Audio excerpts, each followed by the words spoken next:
Benjamin, votre enquête justement concerne aussi la santé de tous et ces applications qui peuvent sauver des vies. Aujourd'hui, vous vous êtes penché sur l'application Sauve Life, alors que Christophe Beaugrand nous a rejoint. Bonjour, moi aussi je sauve des vies. Voilà, vous sauvez des vies, vous aussi. Ah bon, eh bien, écoutez, c'est nouveau. Je peux faire ça. du bouche à bouche en cas de problème sur ce plateau. plateau. On compte sur vous. Voilà, c'est ça. Plus sérieusement, Sauve Life, Benjamin. Donc, comment ça fonctionne? Alors, c'est une application que j'ai installée sur mon téléphone. C'est cette application sur laquelle s'inscrivent les volontaires qui veulent intervenir en cas d'urgence vitale à proximité. Concrètement, avec cette application, le SAMU vous géolocalise et puis vous prévient s'il y a une urgence juste à côté de vous et sur laquelle vous pouvez intervenir en attendant les premiers secours. Concrètement, exemple, avec Marine Trouchon, on a rencontré Théo, 22 ans, prof de sport à Paris. Il est inscrit sur l'application. Il y a quelques semaines, il reçoit une alerte sur son téléphone. Arrêt cardiaque à proximité, à quelques centaines de mètres de son lieu de travail. Ils fonce sur place. Écoutez la suite. C'est un nourrisson qui est posé donc, sur le capot d'une voiture. Donc, je vérifie bien que l'enfant n'a pas de pouls et ensuite donc, je le prends dans les bras autour de la cage thoracique avec les pouces sur le sternum de façon à pouvoir réaliser les compressions et je le masse comme ça pendant 3 à 4 minutes jusqu'à ce que les pompiers arrivent. Ça a probablement grandement augmenté ses chances de survie. Voilà, les pompiers ont poursuivi la réanimation ensuite. Le cœur est reparti dans ce cas précis. C'est une très belle histoire, ça. Très belle histoire, oui. C'était une histoire assez médiatique, mais qui représente bien l'application. Bon, mais Benjamin, je ne sais pas si vous, en tout cas moi, je serais bien incapable de faire les premiers gestes. Il faut quand même s'y connaître. Benjamin, il veut faire. Oui, il le montre tous les matins. Non, mais c'est vrai que c'est pas donné à tout le monde. Non, pour le coup, j'ai pas mon diplôme. J'ai pas mon diplôme. Alors, bonne question. Il faut savoir que le diplôme n'est pas demandé par l'application. Ah oui, mais enfin bon. Le jeune précédemment l'avait. Mais on peut prendre par exemple, il y a Hugues qu'on a rencontré qui lui aussi a reçu son alerte pour un arrêt cardiaque à proximité du lieu où il se trouvait, une dame un peu plus âgée.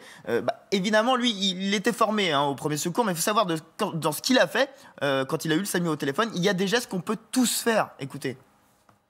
Moi, j'ai expliqué à la personne du SAMU comment faire pour rentrer, où était exactement la dame, parce que c'était une très grande cour d'immeuble avec beaucoup de bâtiments, pour que les pompiers puissent intervenir tout de suite. Ça a fait déjà gagner du temps aux pompiers, effectivement, et au SAMU, parce qu'il a fallu trouver le lieu. Et à la dame aussi, puisque peut-être, je sais pas, je peux pas vous dire, mais peut-être 1, 2 ou 3 minutes, en attendant que les pompiers arrivent, on a pu faire un vrai massage cardiaque. Ce sont de formidables histoires, effectivement, qui permettent de sauver des vies. 2 vies sauvées, là. 2 vies sauvées, bravo Benjamin. Est-ce qu'il y a assez de personnes inscrites sur cette application, en tout cas? Oui, 350 000 inscrits sur cette application, dans 48 départements, donc vérifiez bien, c'est pas partout. On a rencontré le co-créateur, qui est médecin urgentiste. Il nous a donné les chiffres, concrètement, des conséquences de cette application. Vous allez voir, c'est quand même assez spectaculaire.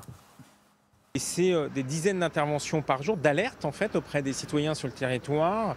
Et avec des cœurs qui repartent de plus en plus.